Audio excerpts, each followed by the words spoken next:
Were the Carolina Panthers fleeced by the Baltimore Ravens in the trade for Diontae Johnson?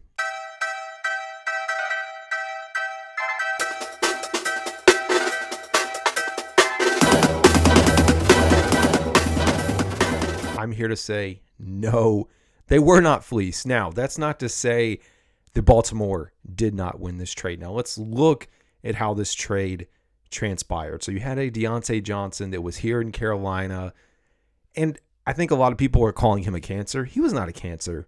He was not to that level. Sure, there was a lot of frustration.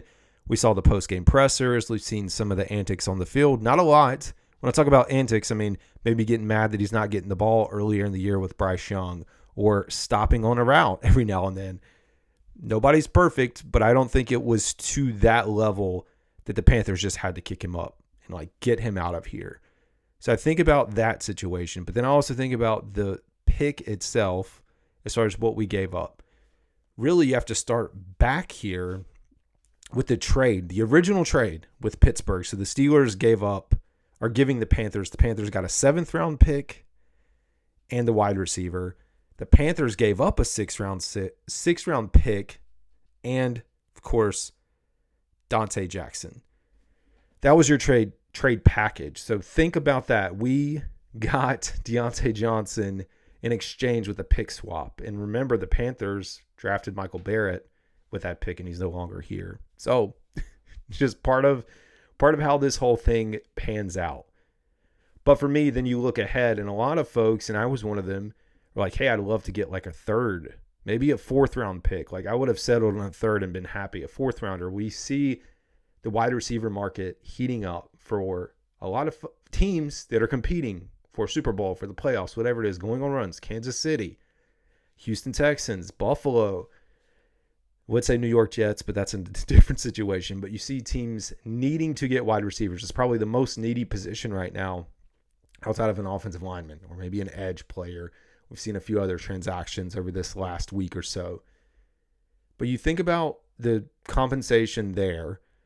And so if you already know that Johnson went for a pick swap between a 6th and a 7th, why do you think a guy who is a free agent at the end of this year on the last leg of his contract should be valued at anything more? And if you're a franchise who's trying to trade for this guy, why are you going to give up more?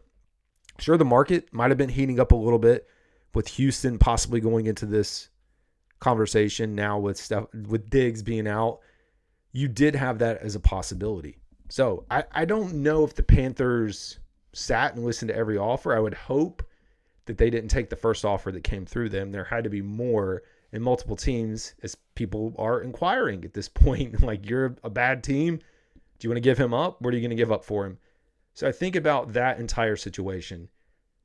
The other piece of this is the compensatory pick, and there is a lot of confusion around the compensatory pick and what the Panthers essentially gave up or did not give up.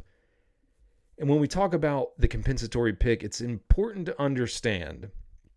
Adam Schefter put out a video today talking about how Baltimore likely will get a compensatory pick if Diontae Johnson leaves in free agency, which is possible. Who knows if he stays put? The Baltimore Ravens and a lot of these other teams that are built well from within through the draft, they typically lose more in free agency than they bring in. And that has to do with spending, contract value. The Panthers are a bad football team. The odds of the Panthers losing more in free agency with players walking than what they actually bring in this offseason is slim. It's next to nothing. You got to remember, straight from the NFL.com, to qualify for compensatory picks, teams must end up with more qualifying free agents lost than gained in a particular year. Do you really think we are going to be losing that much talent? Out of the free agents that we have, look at how many players walk or leave here and then don't even get picked up. They get cut. Folks, I went back and looked at the 2021, 2022 NFL drafts. Very recent. 17 players drafted during that span. Only 7 of those players remain on the Panthers roster. And out of those 7, only 5 are starters. And only one of those is a defensive starter. You know who that is? Of course, J.C. Horn.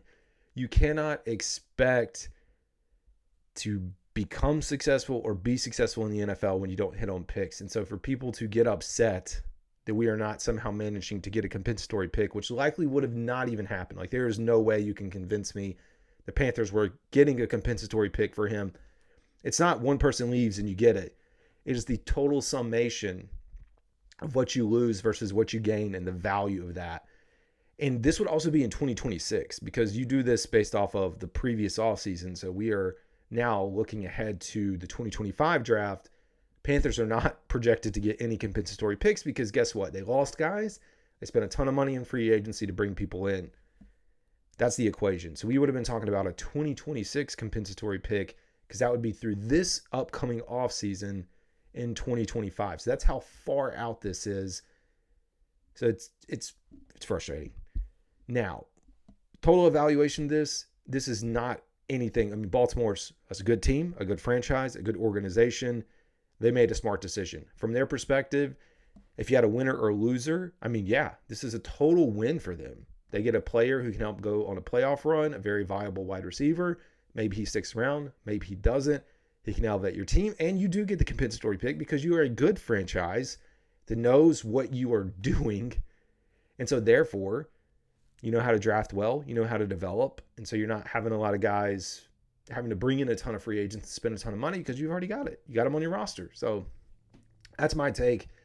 Moving ahead, a lot of questions still to be had around other free agents. Is Bryce Young, not free agents, but other players on the team, and if they're going to get dealt. But Bryce Young, is he going to be here? We're running out of days.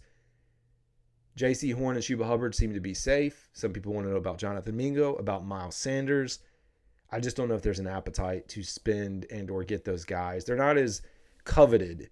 If we talk about like a full-on fire sale and getting rid of players, you got to look at the top. And, I mean, Johnson was the best receiver on the team right now. You got to remember that. Like, yeah, I know, like you said, he missed some time, but he was the leading receiver. 30 catches, 357 yards, 3 touchdowns. I know he didn't play last week, probably because of this mess, but is what it is, folks. So there you have it. Panthers settle in. Diontae Johnson is gone. You now have the opportunity for Xavier Legette, Jalen Coker, and a lot of these younger receivers to step up and develop. Who's going to be throwing them the ball? Is it going to be Andy Dalton or Bryce Young? That's to be determined. But of course, we will keep you posted. Anyways, that's all I got, folks. See y'all.